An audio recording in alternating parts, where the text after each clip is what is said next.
Le 7 avril 1999, place à la 61e édition de Gambevel Game disputée sous la pluie, mais une édition pas très palpitante sur 210 km. Tout d'abord, une échappée initiale de 6 coureurs, Nardello, De Waal, Wouters, Boven, O'Grady et Weisman.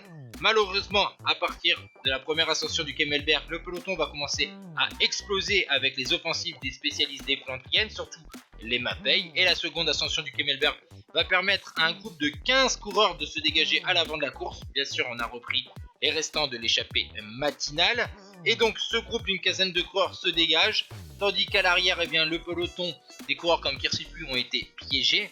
Au sein de ce groupe de 15, la seule offensive à noter, c'est à plus de 30 km de l'arrivée avec le Danois de la Rabobank, Rolf Sorensen.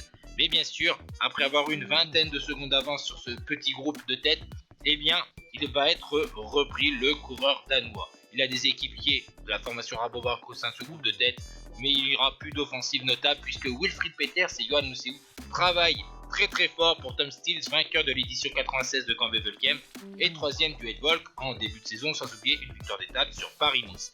Et vous allez voir que sur un sprint sur route mouillée, Tom Stills ne va connaître aucun souci. Le porteur du maillot de champion de Belgique, il va s'imposer largement face à la concurrence. Il va passer le long des barrières et vous allez voir, il a bien facilement 3 longueurs d'avance sur la concurrence puisque la deuxième place revient à Sprouch devant Hoffman et George Hincapie qui termine donc au pied du podium. Et voici donc le top 10 de ce Gambevel Game 1999 avec la deuxième victoire de Tom Stills. Ciao tout le monde.